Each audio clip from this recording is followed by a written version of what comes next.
कुछ और problem solve करते हैं। 7.3 एक्सरसाइज थर्ड फिफ्थ। यहाँ पे हमें इवैल्यूएट करना है limit x tends to 0 1 oh sorry it's not 1 it's 3 over x multiplied to square root of 9 minus x minus 1 over x। इसको मैं पहले यहाँ पे let l equals to, ये लिमिट वैल्यू जो है उसको मैंने l अज्यूम किया हुआ है।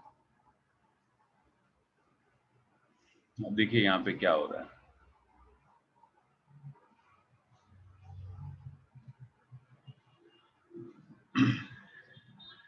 फर्स्ट स्टेप, जैसा कि मैंने आपको हमेशा बताया है, फर्स्ट स्टेप क्या है?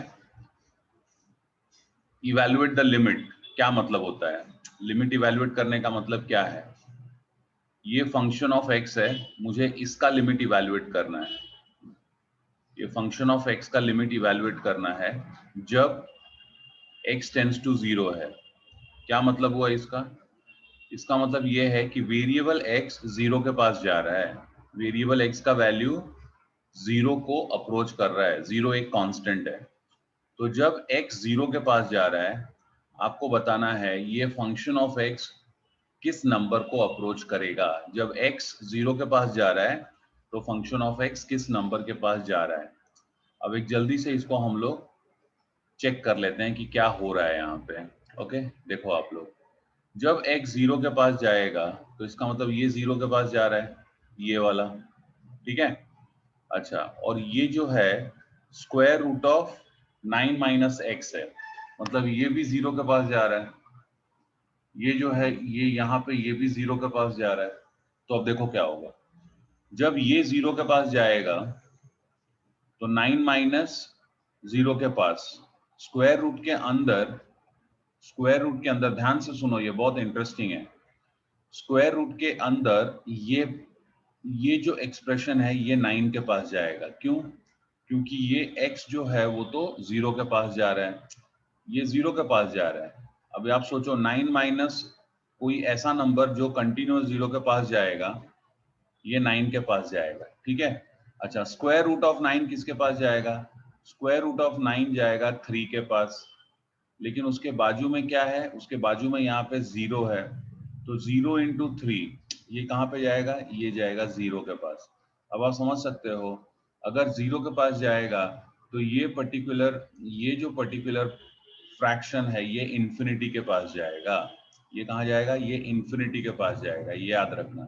तो ये आपका इंफिनिटी को अप्रोच कर रहा है। डिनोमिनेटर 0 के पास जाएगा।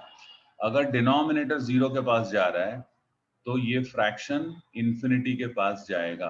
वैसे ही यहाँ पे ये फ्रैक्शन देखो, इस फ्रैक्शन को देखो, ये फ्रैक्शन भी इंफिनिटी के पास जाएगा और बीच में नेगेटिव है, इंफिनिटी माइनस इंफिनिटी। ओके, ये क्या मिल रहा है आपको? Infinity minus infinity. और याद रखना, अगर इंफिनिटी माइनस इंफिनिटी है तो उसको हम लोग इनडिटर्मिनेट फॉर्म बोलेंगे, इनडिटर्मिनेट फॉर्म। तो ये आपको एक और इनडिटर्मिनेट फॉर्म यहाँ पर देखने को मिला। इसके पहले वाला कौन सा था? 0 अपॉन 0। 0 अपॉन 0 फॉर्म में अगर कुछ भी दिख रहा है तो वो क्या है? वो इनडिटर्मिनेट फॉर्म है।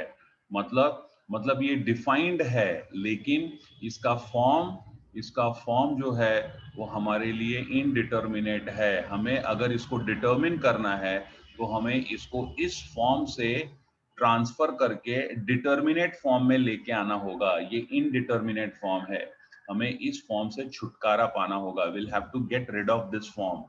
okay, this is indeterminate form, and another indeterminate form is infinity minus infinity, infinity minus infinity। okay, तो अभी के लिए इतना ही, आगे और भी कुछ बताऊंगा, अभी फिलहाल के लिए इतना ही बस। तो यहाँ पर आपको एक और इनडिटर्मिनेट फॉर्म देखने को मिला जो कि इंफिनिटी माइनस इंफिनिटी है। ठीक है, ये प्रॉब्लम एक बार फिर से लिख देता हूँ क्योंकि काफी ओवरराइट हो गया है। तो L equals to limit x tends to 0 3 divide by x square root of 9 minus x minus 1 upon x। देखो ये मुझे क्या करना है, जब x, ये फर्स्ट स्टेप हमेशा याद रखना, जब तक आप लोग फर्स्ट स्टेप याद रखोगे तब तक आप लोग लिमिट सही इवेलुएट करते रहोगे। आपको बताना है कि जब x 0 के पास जा रहा है ये फंक्शन ऑफ x कहाँ जा रहा है। आपने चेक किया और आपको क्या मिला, इन्फिनिटी माइनस इन्फिनिटी। ये एक इनडिटर्मिनेट फॉर्म है, आप आंसर ऐसे नहीं छोड़ सकते हैं, आप इसको ऐसे नहीं छोड़ सकते हैं। ये आंसर अगर आपने ऐसे आंसर छोड़ दिया तो इसका कुछ मतलब ही नहीं है। तो मैं क्या करूंगा, तो मैं यहाँ पर, अब देखो, अब मैं यहाँ पे LCM लूंगा। ओके, LCM ले लो यहाँ पे। तो LCM अगर आप लेते हो यहाँ पे तो क्या मिलेगा आपको, limit x tends to 0। Okay, इसका LCM होगा x square root of 9 minus x. ठीक है, यहाँ पे आपको मिलेगा 3 और माइनस यहाँ पे आपको मिलेगा रूट ऑफ 9 माइनस एक्स। क्या मिलेगा यहाँ पे, रूट ऑफ 9 माइनस एक्स।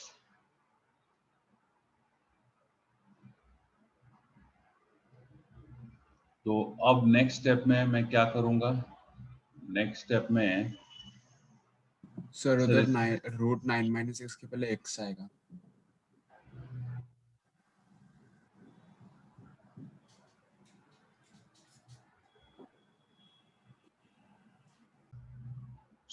जब आप LCM लेंगे तो आपको LCM मिलेगा x square root of 9 minus x और ऊपर यही मिलेगा 3 minus square root of 9 minus x. देखो अब आपने LCM लेने के बाद में क्या हुआ, LCM लेने के बाद में इसका फॉर्म चेंज हो गया है। ठीक है, अब पहले दो फ्रैक्शन था, पहले यहाँ पे आपके पास दो फ्रैक्शन था, एक ये और एक ये। अब आपके पास में सिंगल फ्रैक्शन है, तो डेफिनेटली एक बार आपको और ट्राई करना पड़ेगा। एक बार आप और ट्राई करेंगे क्या, जब x 0 के पास जा रहा है तो यहाँ पे क्या हो रहा है, देखो जब x 0 के पास जा रहा है तो ये वाला 0 के पास जाएगा क्योंकि यहाँ पे ये मल्टीप्लाई हो रहा है ना x। Are you getting? तो डिनोमिनेटर 0 के पास जा रहा है, डिनोमिनेटर 0 के पास जा रहा है। ओके, और न्यूमरेटर देखो क्या हो रहा है, ये जब x 0 के पास जाएगा तो ये तो 3 है, ये वैसे ही रहेगा।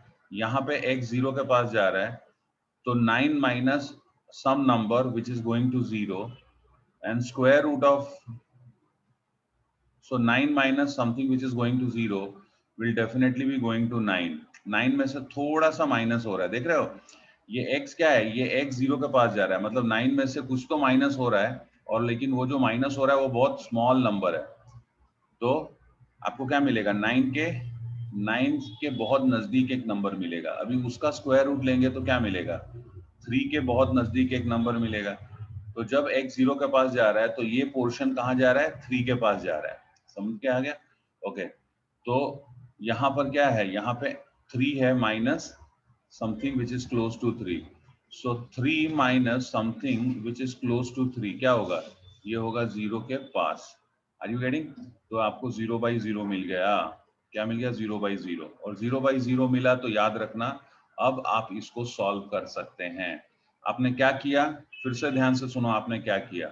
पहले ये स्टूडेंट्स को मालूम नहीं होता है, इसके लिए उन्हें दिक्कत होती है। पहले उनको इन्फिनिटी माइनस इन्फिनिटी मिला, देखो पहले हमें ये इनडिटर्मिनेट फॉर्म मिला, हम समझ गए कि ये इनडिटर्मिनेट फॉर्म है, लेकिन आप इस तरह से सॉल्व नहीं कर सकते हैं। सॉल्व करने के लिए आपको यहाँ पे आना ही पड़ेगा। तो मैंने क्या किया, इन्फिनिटी माइनस इन्फिनिटी से मैं 0 बाई 0 में लेके आया, और अब मैं इसको सॉल्व करूंगा। क्या करूंगा मैं इसको रैशनलाइज करूंगा। मैं रैशनलाइज करूंगा, क्यों? क्योंकि मुझे वो फैक्टर कैंसिल करना है जो 0 के लिए रिस्पॉन्सिबल है। तो L equals to limit x tends to 0, x tends to 0, 3 minus square root of 9 minus x divided by x square root of 9 minus x into 3 plus square root of 9 minus x upon 3 plus square root of 9 minus x। तो यहाँ पे हो जाएगा limit x tends to 0, a minus b a plus b a square minus b square, a minus b into a plus b, a square minus b square, so 3 square minus square root of 9 minus x the whole square। यहाँ पे आपको मिलेगा x square root of 9 minus x और 3 plus square root of 9 minus x, ये आपको मिला। Therefore limit L equals to limit x tends to 0, 3 square is 9, इसको square कर देंगे तो माइनस 9 माइनस एक्स, ब्रैकेट में ही होगा ये, यहाँ पे x square root of 9 minus x, 3 plus square root of 9 minus x. देखो अभी ये क्या होगा, ये ब्रैकेट ओपन होने पे 9 minus 9 plus x, limit x tends to 0, 9 minus 9 plus x, that is only x, यहाँ पे भी x square root of 9 minus x, 3 plus square root of 9 minus x. Okay, अब देखो अभी इसके बाद में क्या होगा आपको अच्छे से मालूम है कि यहाँ पे क्या होने वाला है, लेकिन जो भी होने वाला हो, यहाँ पे एक कॉन्सेप्ट मैं आप लोगों को बताना चाहूंगा। देखो डिनोमिनेटर में ध्यान से देखो, डिनोमिनेटर में आपके पास में 3 फैक्टर है, एक x है, ठीक है, दूसरा square root of 9 minus x है, ओके, इसको मैं ग्रीन से शेड करता हूं, और एक ये है 3 plus square root of 9 minus x. आपके पास में 3 फैक्टर है डिनोमिनेटर में। अब देखो x 0 के पास जा रहा है, ये 3 फैक्टर आपके पास है। अभी इन 3 फैक्टर में से सिर्फ एक ही फैक्टर ऐसा है जो 0 के लिए रिस्पॉन्सिबल है, एक फैक्टर जो है वो 0 के लिए रिस्पॉन्सिबल है, वो कौन सा है, वो ये है, ये फैक्टर 0 के लिए रिस्पॉन्सिबल है, और ये फैक्टर अब आपको कैंसिल करना है, और ये फैक्टर अब कैंसिल होगा। जहां तक इसका सवाल है कोई दिक्कत नहीं है, जब x 0 के पास जा रहा है तो ये स्क्वायर रूट ऑफ 9 के पास जाएगा, जो कि 3 के पास जाएगा, मतलब उसका लिमिट 3 होगा, और यहाँ पे इसका लिमिट 6 होगा, इसका लिमिट 6 होगा। तो ये दोनों नॉन जीरो फैक्टर हैं, इनको हम लोग NZF बोलेंगे, NZF। ये और ये दोनों को हम क्या बोलेंगे, NZF। NZF मतलब नॉन जीरो फैक्टर्स हैं वो, और जो x है वो जीरो फैक्टर है। तो हमारे लिए दिक्कत कौन है, हमारे लिए दिक्कत है x। अब हम उसको कैंसिल करेंगे, ठीक है, ये हमने कैंसिल कर दिया, और मैं यहाँ पे लिखूंगा since x tends to 0 x is not equal to 0, इसके लिए उसको कैंसिल करना जायज है। Okay, so therefore L equals to limit x tends to 0, क्या मिला हमें, 1 upon square root of 9 minus x, 3 plus square root of 9 minus x. एक बार चेक कर लेते हैं, यही था ना, square root of 9 minus x, 3 plus square root of 9 minus x. अब मैं यहाँ पे लिखूंगा applying limits, applying limits. Okay, तो क्या होगा, जब x 0 के पास जा रहा है तो ऊपर 1 मिलेगा, इसका तो लिमिट x टेंड्स टू 0 1 होगा, लिमिट x टेंड्स टू 0 9 होगा, limit x tends to 0 x 0 होगा, यहाँ पे होगा 3 प्लस लिमिट x टेंड्स टू 0 9 होगा, और limit x tends to 0 x 0 होगा। तो ये हो गया 1 upon square root of 9 3 plus 3, answer is 1/18। Okay, इसको आप लोग कॉपी कर लीजिए, अच्छे से देख लीजिए एक बार। जैसा कि मैंने आप लोगों को लास्ट लेक्चर में बताया था कि हम लोग अभी एल्जेब्रिक लिमिट्स कर रहे हैं। हम लोग कौन सा लिमिट्स इवेलुएट कर रहे हैं, एल्जेब्रिक लिमिट्स। क्या इसका मतलब होगा, इसका मतलब यह है कि limit f of x tends to a, x tends to a, ये जो हम लोग इवेलुएट कर रहे हैं, एक बात तो निश्चित है कि ये हमारा लिमिट प्रॉब्लम है, इसको हम बोलते हैं लिमिट प्रॉब्लम, ये हमारा लिमिट प्रॉब्लम, ठीक है, ये क्या है, ये है लिमिट प्रॉब्लम। और लिमिट प्रॉब्लम हमेशा ऐसा ही दिखेगा, ये स्ट्रक्चर है, कोई भी लिमिट प्रॉब्लम ऐसा ही दिखेगा, मतलब लिमिट, फिर उसके आगे फंक्शन ऑफ x होगा, और x टेंड्स टू कोई एक नंबर होगा, ये वेरिएबल है और ये कोई एक नंबर होगा। हमें क्या बताना है, हमें इसको इवैल्यूएट करना है, मतलब इवैल्यूएट करना है मतलब हमें ये बताना है कि जब x a के पास जा रहा है, ये f of x कौन से नंबर के पास जाएगा, ठीक है। अब ये फंक्शन f of x जो है, ये अलग अलग टाइप का हो सकता है। जब ये फंक्शन एल्जेब्रिक फंक्शन है, एल्जेब्रिक फंक्शन मतलब वो फंक्शंस जो अब तक आप देख रहे हैं, हमने अब तक जितने भी प्रॉब्लम सॉल्व किए हैं, सारे फंक्शंस एल्जेब्रिक फंक्शंस थे। अगर ये f of x एक एल्जेब्रिक फंक्शन है, तो हम लोग इसको बोलेंगे एल्जेब्रिक लिमिट्स, ओके। अगर ये f of x trigonometric function है, ट्रिग्नोमेट्रिक फंक्शन, अगर f of x trigonometric function है, तो हम लोग इसको बोलेंगे ट्रिग्नोमेट्रिक लिमिट्स। अगर ये f of x logarithmic function है, लॉगरिदमिक फंक्शन, तो हम लोग इसको बोलेंगे लॉगरिदमिक लिमिट्स। ये f of x exponential function भी हो सकता है, exponential function. Now the thing is very clear. If I'm teaching you all this, it means very soon now we are going to shift to another type of functions, like algebraic functions we are dealing with. So now we will shift to trigonometric function, logarithmic function, and exponential function. So the function can be of different type. This is what I wanted to tell you. Now let me go ahead, and here it is time I teach you a result. When I say a result is an outcome of a theory. Okay, so there is a theory, and that theory gives us a result. And this result is going to be useful for evaluation of algebraic limits. ये जो result है, ये algebraic limits के evaluation के लिए हमें useful होगा. तो इसको मैं बोलूँगा algebraic limits, algebraic result. और ऐसा लिखता हूं मैं, result for evaluating algebraic limit और limit of an algebraic function.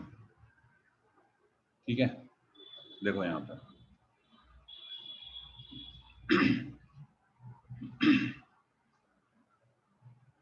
यहाँ पे मैं लिखता हूँ, इसके पहले रिजल्ट में दूं आपको, एक दो प्रॉब्लम सॉल्व करता हूँ। जैसे यहाँ पे मैंने लिखा x टेंस टू, मैंने यहाँ पे लिखा x टेंस टू a, और यहाँ पे है x square minus a square upon x minus a, ठीक है। तो आप नेक्स्ट स्टेप में क्या लिखोगे? नेक्स्ट स्टेप में आप लिखोगे limit x tends to a, x square minus a square को आप लिखोगे x minus a x plus a, और नीचे आप लिखोगे x माइनस a। अब क्या होगा? अब ये x माइनस a कैंसिल हो जाएगा, ये जीरो के लिए रिस्पॉन्सिबल फैक्टर है, तो x माइनस a कैंसिल हो गया और आपको मिला x प्लस a। और अब आप लिमिट इवैल्यूएट करेंगे तो a प्लस a क्या मिलेगा आपको? 2a। ये इसका आंसर मिला, ठीक है।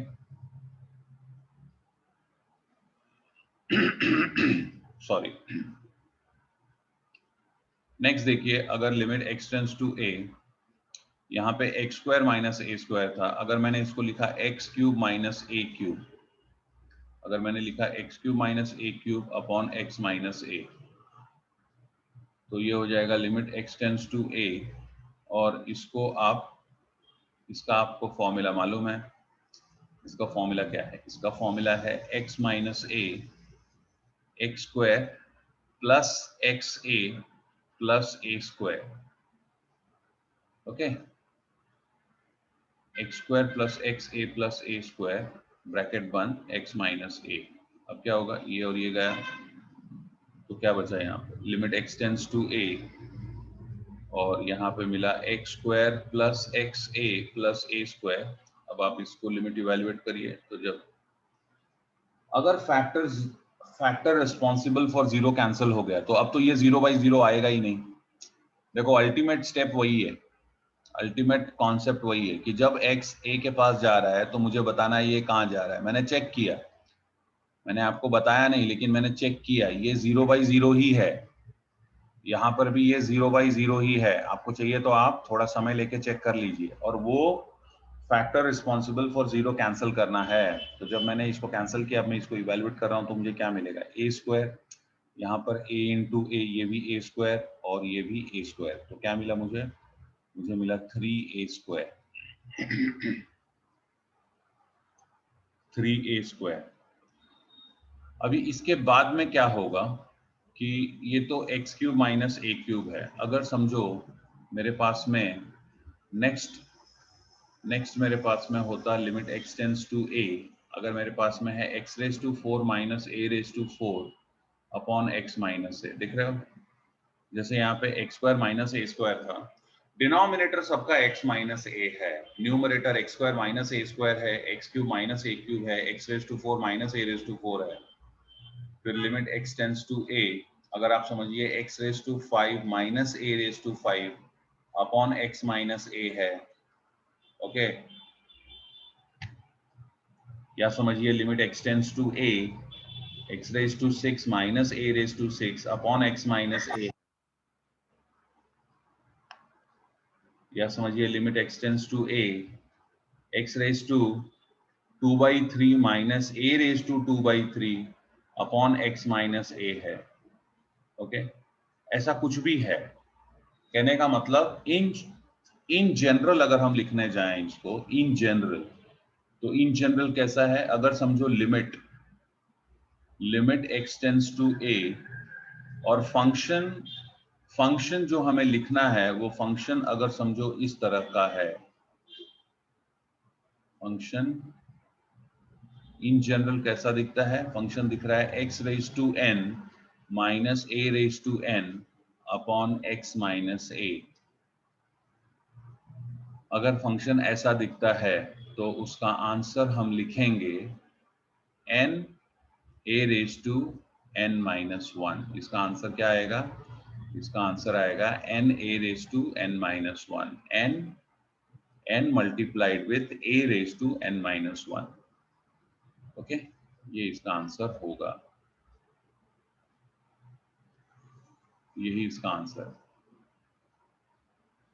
यहां पे कुछ बातें नोट करने वाली हैं, देखो x tends to a, x tends to a होगा, x वेरिएबल है और a कांस्टेंट है। अगर x टेंस टू a है तो डिनोमिनेटर x माइनस a होना चाहिए।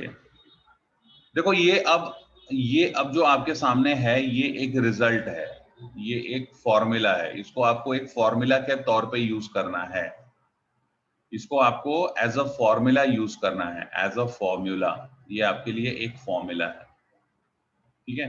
और ये फॉर्मूला आता कहाँ से है, ये फॉर्मूला एक थियरी के बेस पे, मतलब एक थियरी है, उस थियरी का लास्ट स्टेप ये है, तो हम लोग इसको यूज करेंगे, ओके। अगर आपको थियरी चाहिए तो आप मुझे बताइएगा, तो फिर वो मैं थियरी भी सॉल्व कर दूंगा आप लोगों के लिए,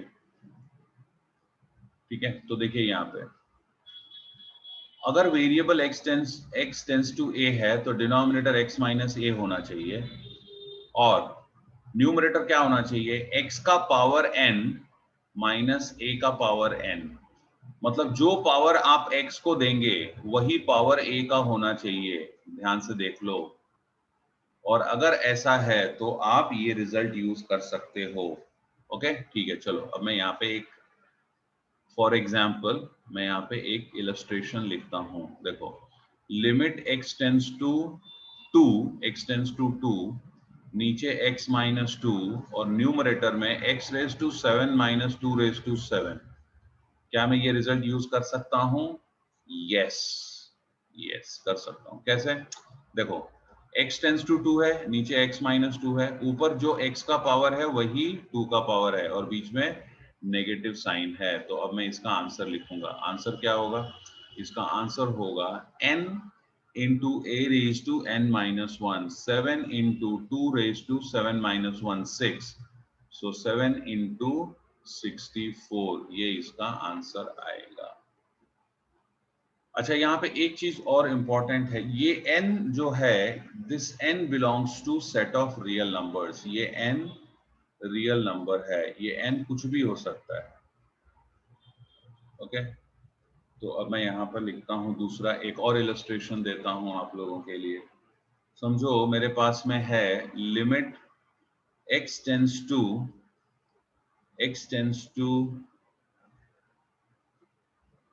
3 और यहाँ पे है मेरे पास x माइनस 3 और ऊपर है मेरे पास x raise to 2/3 minus 3 raise to 2/3। क्या ये रिजल्ट यूज हो सकता है? Definitely yes. तो इसका आंसर क्या होगा? 2/3 n, आंसर क्या है? n a raise to n minus 1। यहाँ पे a क्या है? a यहाँ पे 3 है। 2/3 3 raise to 2/3 minus 1, that is 2/3 3 raised to minus 1/3, that is 2/3 and 3 raised to 1/3। Okay, ये भी 3 है और यहाँ पे 3 raised to 1/3 है, तो दोनों पावर ऐड हो जाएगा। या इसका पावर 1 है, इसका पावर 1/3 है। तो फाइनल आंसर आपको यहाँ पे क्या मिलेगा? फाइनल आंसर आपको मिलेगा 2/3 raised to 4/3। 2/3 raised to 4/3, ये इसका आंसर है। ओके, जल्दी से ये आप लोग रिजल्ट लिख लीजिए अपने नोटबुक में, बहुत इंपॉर्टेंट रिजल्ट है। So students, let's solve some problems based on this result, the one which we just now did. We are evaluating a problem where we'll be using this result, so we can directly use it. So here there is a question.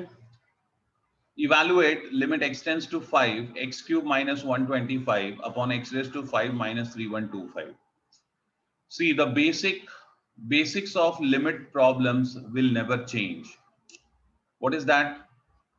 If you remember, evaluation of a limit, I told you every single time you should ask yourself that what is meaning of evaluation of this limit. The meaning is very simple. This is f of x and this is variable x. X is approaching constant 5. Now when x is approaching 5, you need to find out what number is the f of x approaching. So when x is approaching 5, f of x is approaching, you can check here, you can check. जब x 5 के पास जा रहा है तो ये 5 के पास जाएगा, ठीक है? ये एक नंबर है जो 5 के पास है, तो उसका क्यूब, अगर एक नंबर 5 के पास है तो उसका क्यूब कहाँ पे होगा? आप सोचिए, उसका क्यूब होगा 125 के पास। उसका क्यूब कहाँ होगा? 125 के पास होगा। ओके, 125।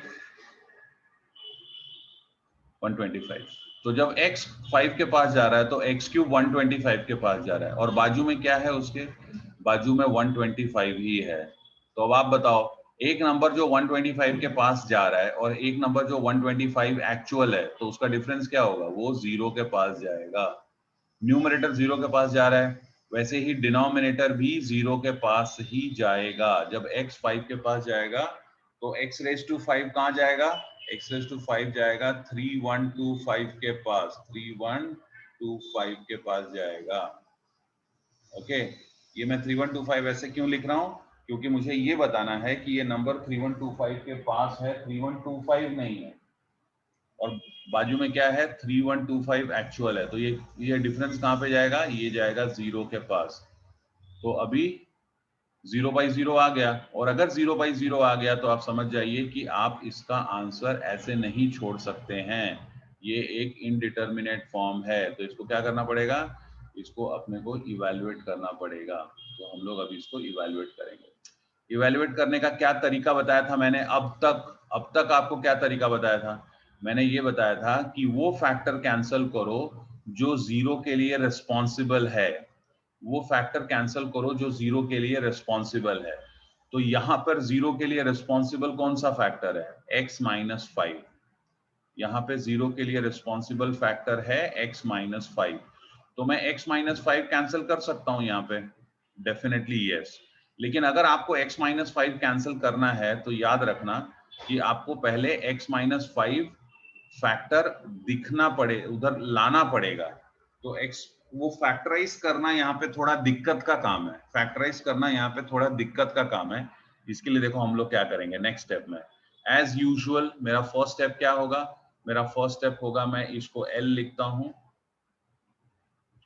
यहाँ पे मैंने L लिख दिया, लेट L। और अब देखो मैं क्या लिखता हूँ, नेक्स्ट स्टेप में मैं लिखूंगा सिंस x टेंड्स टू, एक स्टेप और लिखता हूँ, चलो कोई बात नहीं, लिमिट x टेंड्स टू 5, और यहाँ पे मैं लिखूंगा x क्यूब माइनस 5 क्यूब, 125 को 5 cube, x raise to 5 minus 3125 को 5 रेस टू 5, 5 रेस टू 5 3125 ही होता है।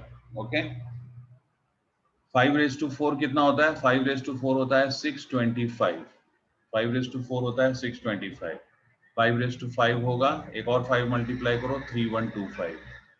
ओके, देखो यहाँ पे, तो अब यहाँ पे मेरे पास में क्या है, x cube minus 5 cube upon x raise to 5 minus 5 raise to 5।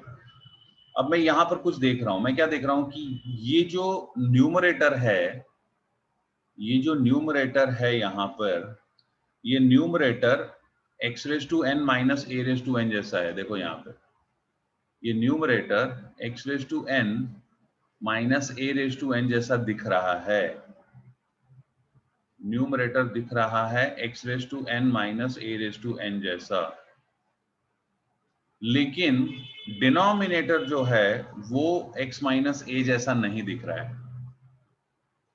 बात समझने की कोशिश करो, अगर समझो यहाँ पे डिनोमिनेटर, अगर डिनोमिनेटर यहाँ पे ये नहीं होता, अगर डिनोमिनेटर ये नहीं होता और डिनोमिनेटर क्या होता, डिनोमिनेटर होता x माइनस 5, यहाँ पे डिनोमिनेटर क्या होता, डिनोमिनेटर होता x माइनस 5। तो ये देखो ये पूरा सेट है, ये पूरा सेट है, आई कैन यूज दिस, ये मैं यहाँ पे यूज कर सकता हूँ। क्यों, ये देखो x टेंस टू 5 है तो नीचे x माइनस 5 है, नीचे x माइनस 5 है, नीचे x माइनस 5 है, ऊपर x क्यूब माइनस 5 क्यूब है, एकदम ऐसा ही है, तो मैं आंसर लिख दूंगा। लेकिन यहाँ पे ऐसा है नहीं, यहाँ पे क्या है, यहाँ पे कुछ अलग ही है, x raise to 5 minus 5 raise to 5। तो देखो मैं क्या लिखूंगा, नेक्स्ट स्टेप मैं लिखूंगा since x tends to 5 therefore x is not equal to 5। ये तो सच है, x 5 के नजदीक है, x 5 नहीं है, और अगर ऐसा है so therefore x minus 5 is not equal to 0, x minus 5 0 नहीं है, बराबर है ना, x minus 5 0 नहीं है, और अगर x minus 5 0 नहीं है तो मैं क्या कर सकता हूँ, अगर x minus 5 0 नहीं है तो मैं x minus 5 से डिवाइड कर सकता हूँ। 0 से डिवाइड करना जायज नहीं है, 0 से डिवाइड करना अलाउड नहीं है मैथ्स में, नॉन जीरो नंबर से तो हम हमेशा डिवाइड कर सकते हैं। तो मैं लिखूंगा therefore dividing numerator and denominator by x minus 5।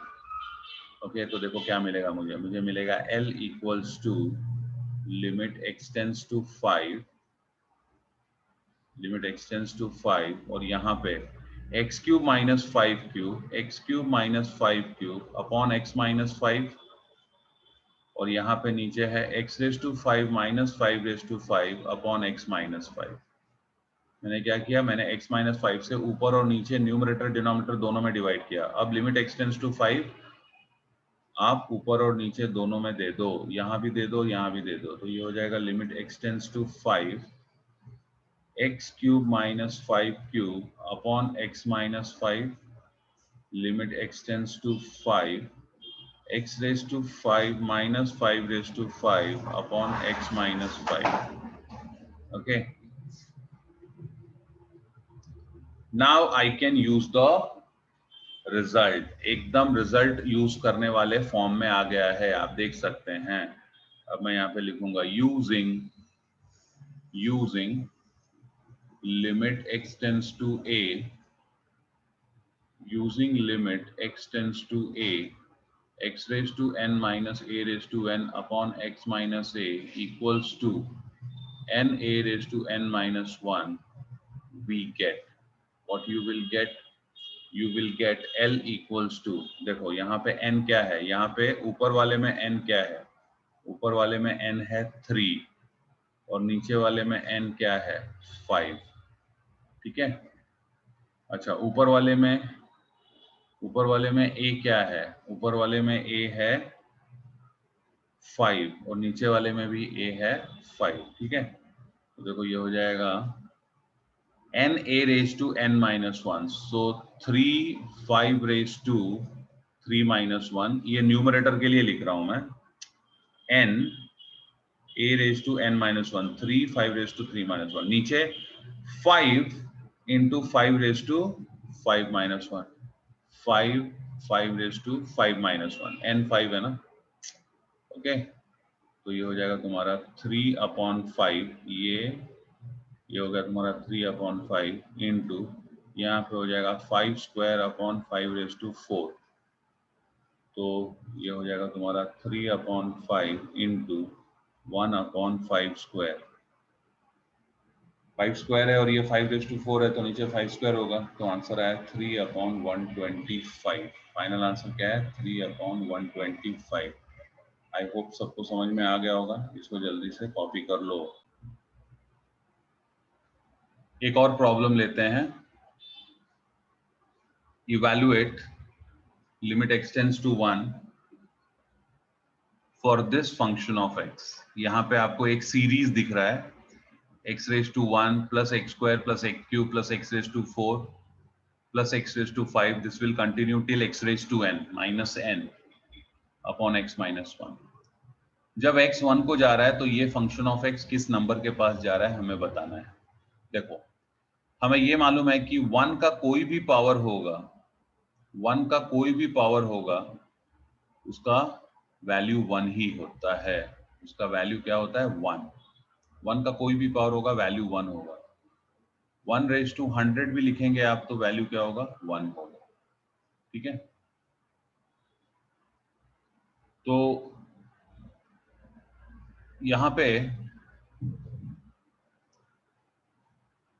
ये जो सीरीज है, ये सीरीज में कितने टर्म्स हैं पहले आप वो चेक करो, कितने टर्म्स हैं सीरीज में? टोटल n टर्म्स हैं, क्योंकि x रेज टू 1 से चालू हो रहा है, 1 2 x square x cube x raise to 4 x raise to 5 x raise to n, तो यहाँ पे n टर्म्स हैं सीरीज में, अपने पास में n टर्म्स हैं, n terms, okay very good. अब देखो क्या हो रहा है, x 1 के पास जा रहा है, तो जब x 1 के पास जाएगा तो ये 1 के पास जाएगा, प्लस ये 1 स्क्वायर मतलब ये भी 1 के पास, x क्यूब 1 क्यूब ये भी 1 के पास, x रेज टू 4 मतलब 1 रेज टू 4 वो भी 1 के पास, ऐसे ही सारे 1 के पास ही जाएंगे। ये लास्ट वाला 1 रेज टू n x 1 के पास जा रहा है तो ये 1 रेज टू n के पास जाएगा, मतलब ये भी 1 के पास। और टोटल कितने 1 है यहाँ पे? n वंस हैं, n वंस, n क्योंकि पावर n है ना, n वंस हैं, तो अगर 1 + 1 + 1 अगर n टाइम्स 1 होगा, n टाइम्स, तो ये इक्वल टू क्या होने वाला है? ये इक्वल टू n होने वाला है। ये तो ये सब ऐड होके किसके पास जा रहे हैं? n के पास जा रहे हैं। तो ये जो इतना पार्ट है ये n के पास जा रहा है, और साइड में क्या है? -n, तो ये क्या हो जाएगा? ये एक नंबर n के पास जा रहा है, दूसरा n है, तो ये हो जाएगा 0 के पास, और नीचे x -1 है मतलब 1 - 1, ये भी 0 के पास, तो अल्टीमेटली ये क्या हो गया? 0/0 हो गया। और अगर ये 0/0 है तो आप समझ जाइए कि आपको फैक्टर रिस्पॉन्सिबल फॉर 0 कैंसिल करना ही है उसको इवैल्यूएट करने के लिए, ओके वेरी गुड। देखो यहाँ पे अब मैं इसको कैसे सॉल्व करता हूँ। अगर समझो यहाँ पे, अगर मैं यहाँ पे समझो 50 लिखता हूँ, 50 n को मैं 50 लिखता हूँ, n को मैं क्या लिखता हूँ? 50, ये 50 लिख देता हूँ।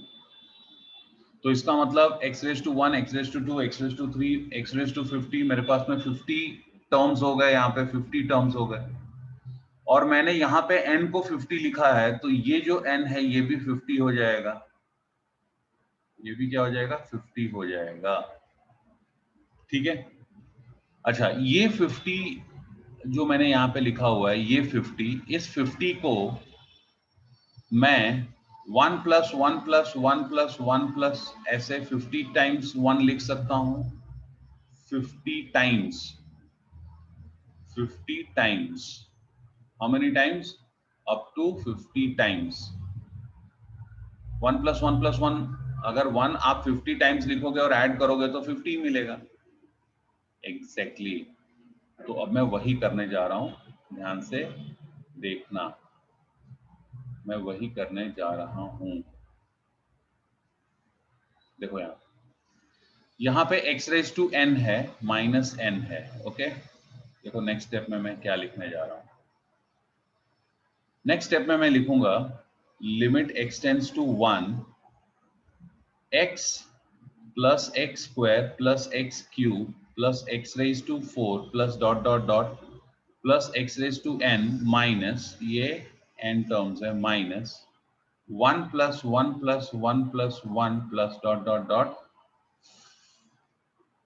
50 times, 50 times, I am sorry not 50 times, ये n है तो n times, I am sorry ये तो n है ना, तो n टाइम्स,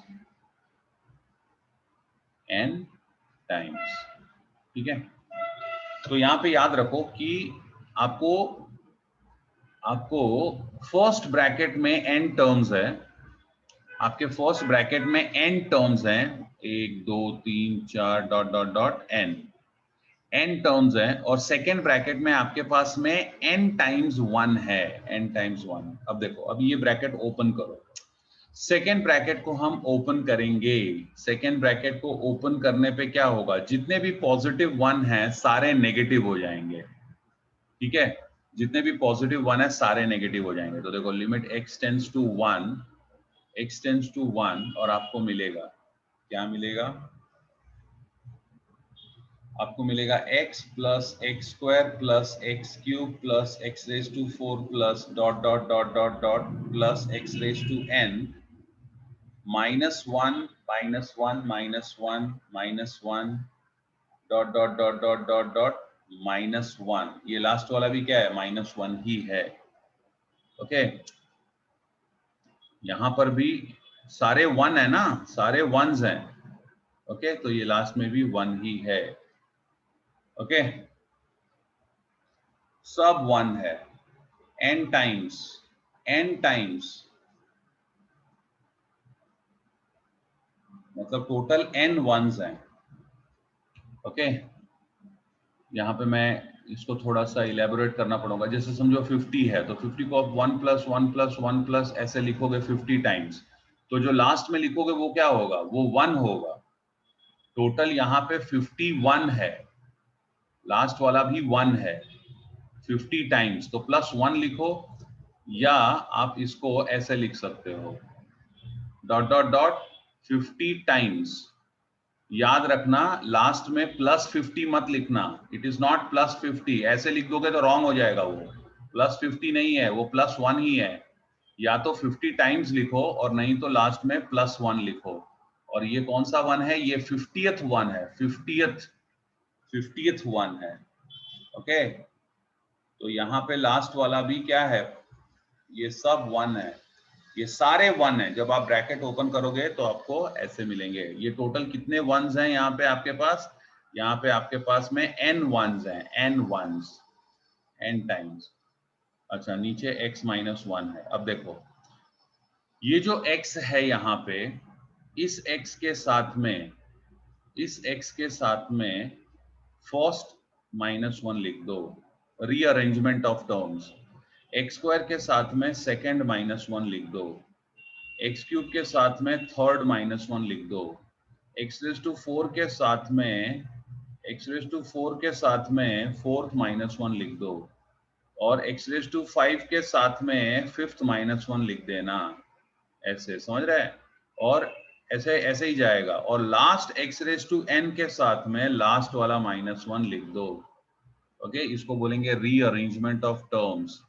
तो देखो यहाँ पे नेक्स्ट स्टेप में क्या लिख रहा हूं मैं, limit x tends to 1, x minus 1, ये x और ये माइनस 1, x माइनस, ऐसे सोचो अगर आपके पास a plus B plus C plus D minus 1 minus 1 minus 1 minus 1 है, तो आप इसको लिख सकते हो a minus 1, plus B minus one plus C minus one plus D minus one, आप ऐसे इसको लिख सकते हो, वही हमने किया है।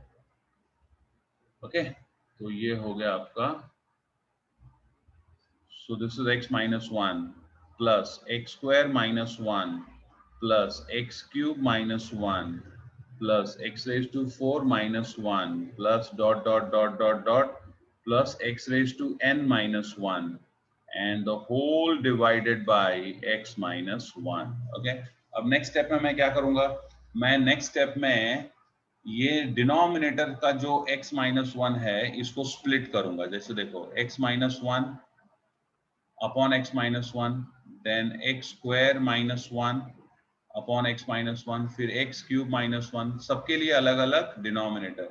I will split the denominator. Next step में मैं क्या करूंगा, I will split the denominator. So next step में मैं अब जाऊंगा, तो देखो मैं क्या लिखता हूँ, therefore L equals to limit x tends to 1 x minus 1 upon x minus 1 plus x square minus 1 upon x minus 1 plus x cube minus 1 upon x minus 1 plus x raised to 4 minus 1 upon x minus 1 plus dot dot dot dot dot plus x raised to n minus 1 upon x minus 1.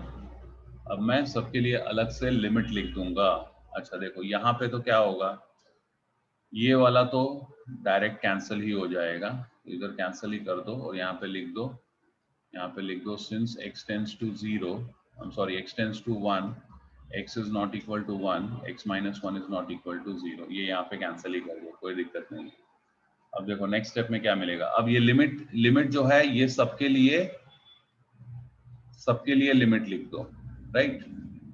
तो next step में मिलेगा therefore L equals to limit x tends to 1 1 plus limit x tends to 1 x square minus 1 upon x minus 1 plus limit x tends to 1 x cube minus 1 upon x minus 1 plus limit x tends to 1 x raised to 4 minus 1 upon x minus 1 plus dot dot dot dot dot dot dot plus limit x tends to 1 x raised to n minus 1 upon x minus 1। ठीक है, अब देखो next step है, यहाँ पे x square minus, तो इसको मैं 1 स्क्वायर लिख सकता हूँ क्योंकि 1 का स्क्वायर भी 1 ही होता है।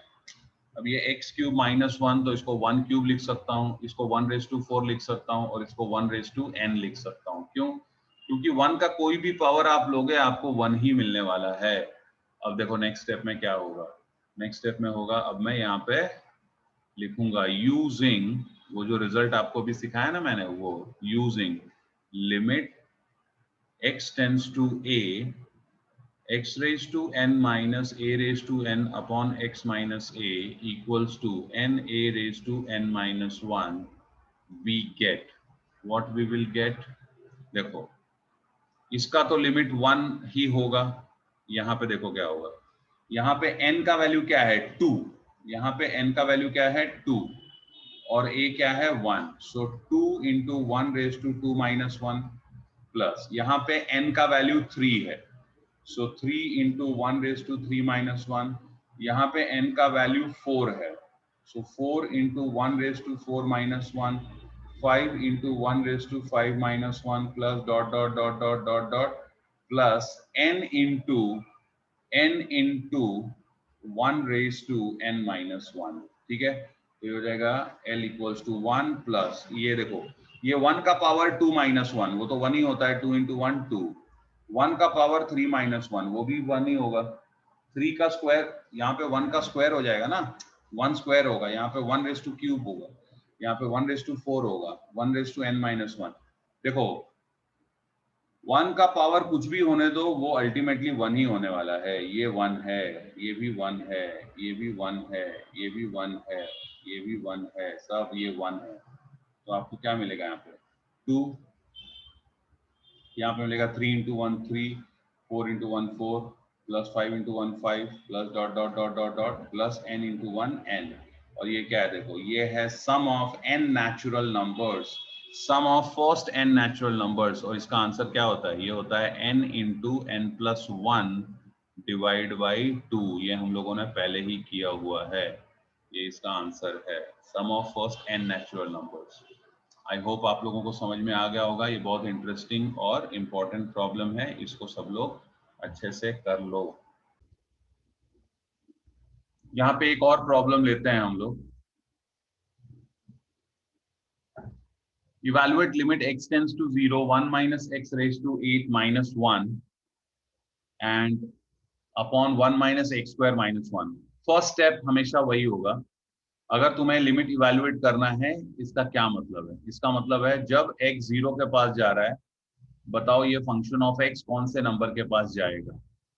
तो x 0 के पास जा रहा है, तो ये 0 के पास जाएगा, 1 माइनस 0 1 के पास जाएगा, 1 का पावर 8, 1 का पावर 8 किधर जाएगा? 1 के पास, माइनस 1 किसके पास? 0 के पास। ये देखो वापस x 0 के पास जा रहा है, इसका मतलब ये 0 के पास जाएगा, और अगर ये x 0 के पास जाएगा तो 1 माइनस समथिंग गोइंग टू 0 1 के पास जाएगा, और ये स्क्वायर है और बाजू में एक्चुअल 1 है, 1 स्क्वायर 1 के पास, माइनस 1 किसके पास जाएगा? फिर से डिनोमिनेटर भी 0 के पास जा रहा है। ये 0 बाई 0 है। 0 बाई 0 होता है इनडिटर्मिनेट फॉर्म। आपको क्या करना है? आपको बताना है कि ये f ऑफ x कौन से नंबर के पास जा रहा है। तो आप डेफिनेटली आंसर अपना 0 बाई 0 में नहीं छोड़ सकते हैं, नॉट अलाउड। तो आप क्या करेंगे? आप या तो आप रिजल्ट यूज करिए और उसको इवैल्यूएट करिए, और नहीं तो आप वो फैक्टर रिस्पॉन्सिबल फॉर 0 कैंसिल करना पड़ेगा। I noticed that it is difficult for me to get the factor here and cancel it. Now see, if I want to cancel the factor, I will have to cancel this variable x itself. Why? Because I noticed that x itself tending to 0. So I will have to factorize the numerator and get an x as a factor, and denominator also I'll have to get 1x as a factor and then cancel that x, which is very difficult. It is not impossible, it's difficult. Okay, I'll have to apply that binomial expansion, but then I have got another proper theorem which is much easier to use. And what is that theorem? Just see. You know what, I will write, put 1 minus x equals to t. For 1 minus x I am putting a variable, another variable 1 minus x, I am putting another variable t. And now what I notice, when x is approaching 0, see, when x approaches 0, t will approach 1. And that is for sure. See, this x, as it goes closer to 0, on the left, you having 1 minus x, you are sure that t will go close to 1. Okay, t will go close to 1. ये जितना 0 के पास जाएगा, t उतना ही 1 के पास जाएगा। समझ में आ रहा है? तो when x tends to 0, t tends to 1. अब देखो अब क्या होगा? Therefore, the above limit problem becomes,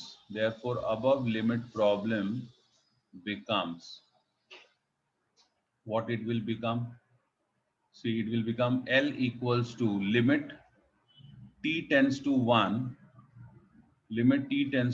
x tends to 0 की जगह पे क्या लिखेंगे हम लोग? t tends to 1. ओके, और ये देखो यहाँ पर 1 माइनस एक्स की जगह पे क्या लिखूंगा? t रेज टू 8 माइनस 1, और यहाँ पे t स्क्वायर माइनस 1। देखो काम हो गया। अब मैं क्या लिखूंगा नेक्स्ट स्टेप में? अब मैं नेक्स्ट स्टेप में लिखूंगा as t tends to 1, t is not equal to 1, therefore t minus 1 is not equal to 0, therefore dividing numerator and denominator by t minus 1, dividing numerator and denominator by t minus 1, तो L क्या मिलेगा? L will be limit t tends to 1, t raised to 8 minus 1 upon t minus 1 and t square minus 1 upon t minus 1. ठीक है, अब ये ऊपर और नीचे इसको मैं सेपरेट लिमिट लिखूंगा। limit t tends to 1, I've got t raised to 8 minus 1 upon t minus 1, and limit t tends to 1, t square minus 1 upon t minus 1. अब देखो ये t रेज टू 8 माइनस 1 है, इसको मैं 1 रेज टू 8 लिख सकता हूँ क्योंकि 1 रेज टू 8 भी 1 होता है, और इसको मैं 1 स्क्वायर लिख सकता हूँ क्योंकि 1 स्क्वायर भी 1 होता है। अब इसके बाद में मैं क्या करूंगा, इसके बाद में मैं यूज करूंगा रिजल्ट। कौन सा रिजल्ट? वो रिजल्ट जो कि हमने अभी आज ही किया है। ओके, देखो मैं यहाँ पे लिखूंगा using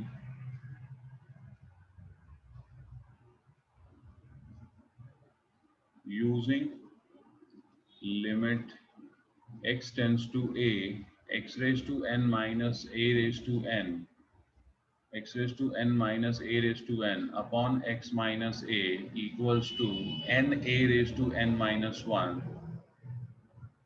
we get what we get? We get L equals to, देखो अब यहाँ पे क्या हो रहा है, यहाँ पे n क्या है? n है 8 और a क्या है? a है 1, n है 8 और a है 1। ओके, तो 1 रेज टू 8 माइनस 1 7, और यहाँ पे 2 into 1 raise to 2 minus 1। So the final answer is 4। What is answer? Answer is 4. Please do this. So see, let us solve one more problem. Here we have to evaluate limit y tends to 1 for this f of y. That is, when y is approaching 1, to evaluate the limit means we have to find the number which f of y would approach. We have to find the number which f of y would approach when y is approaching 1. So let's check. When y is approaching 1, 2 into 1, this is approaching 2 minus actual 2. So something which is close to 2 minus actual 2 will be close to 0. And here 7 plus 1. So here 7 plus, see, this is y is going 1, so 7 plus 1, something which is going close to 1 plus 7 will go close to 8, and cube root of 8 will be close to 2. And beside that you have actual 2, so this will again go close to 0. So what you got? You got 0 by 0. Now since you are having 0 by 0, you understand that you cannot leave your answer as this. So what you will do? You will use either you will cancel the factor responsible for 0, or you will use the technique for, that is, technique means you will use the result. So here I understand cancelling y minus 1 will be a difficult task because you got cube root of y here, so even rationalization would be difficult because you got cube root, it is not square root. So see, how do I go ahead? I will first write this as L. I write this as L equals to, and then see, the next step is limit y tends to 1, and let me take 2 common. So here I take 2 common. So when 2 is out, I get y minus 1, and then cube root of 7 plus y minus 2. 7 plus y minus 2. Okay. So the next step here I write is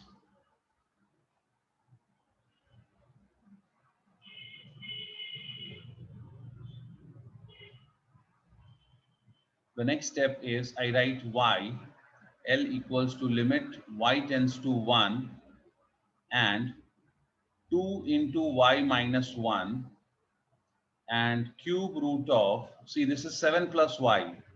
I will write 8 plus y minus 1. Okay, you understand what I'm doing here? This is 7 plus y, 7 plus y. So I'm adding 1 in this and subtracting 1 here. It is one the same thing. See, I write 7 plus 1, and since I'm writing 7 plus 1, I'm writing plus y minus 1. So it is one the same thing. See, 7 plus y is same as 7 plus 1 plus y minus 1. This 1 cancels, you again have 7 plus y. But this gets me 8 plus y minus 1. What does it get me? It gets me 8 plus y minus 1. So here I added 1 and subtracted 1 minus 2. Okay, now see the next step. The next step here is I will write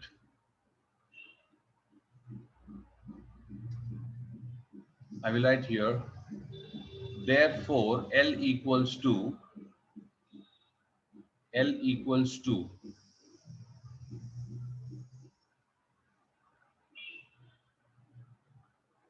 limit y tends to 1,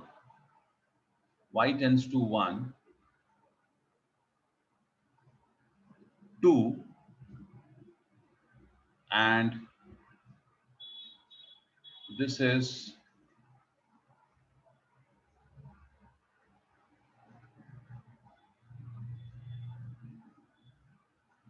eight plus y minus 1 the whole raised to 1 by 3. This is 2 into y minus 1, the whole raised to 1 by 3 minus 8 raised to 1 by 3. See what I'm doing. Cube root is raised to 1 by 3, and this 2 I'm writing 8 raised to 1 by 3. What did I write for 2? I wrote it as 8 raised to, I wrote this as 8 raised to 1 by 3.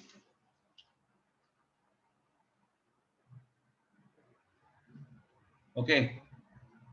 See, now I write this y minus 1 I will take in the denominator. Let me take this y minus 1. As you all know, if you have a upon b, you can always write this as 1 upon b upon a. This a you can take it in denominator. So I'll do the same thing here. I will take this y minus 1 in denominator. So I have L equals to limit y tends to 1 and 2 upon 8 plus y minus 1 raised to 1 by 3 minus 8 raised to 1 by 3 divided by y minus 1.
यहाँ पर मुझे लगता है मैंने कहीं पर कुछ गड़बड़ किया है. एक मिनट.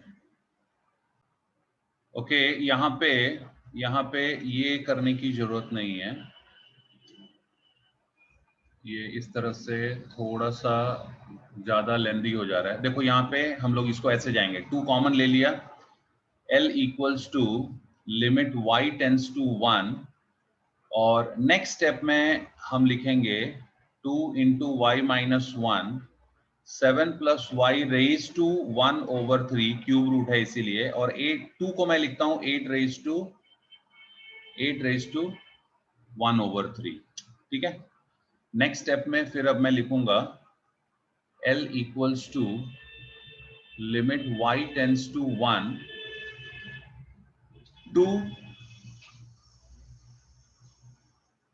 2 इंटू वाई माइनस 1 है, वो मैं यहाँ पे नहीं लिख रहा हूं. मैं लिखूंगा 7 plus y raise to 1 over 3 minus 8 raise to 1 over 3 and divide by y minus 1.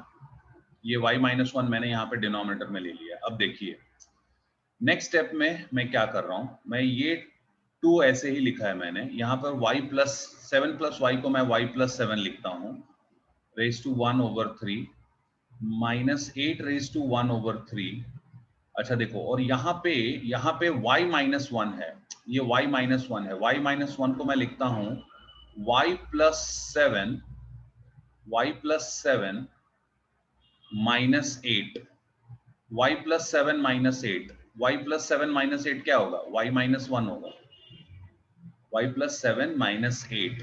Okay, और यहाँ पे है आपके पास limit y tends to 1।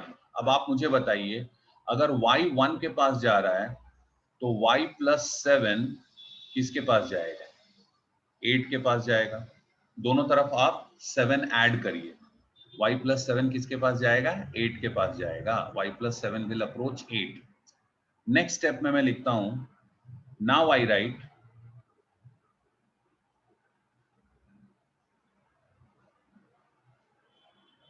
applying the result. See here, this is our variable,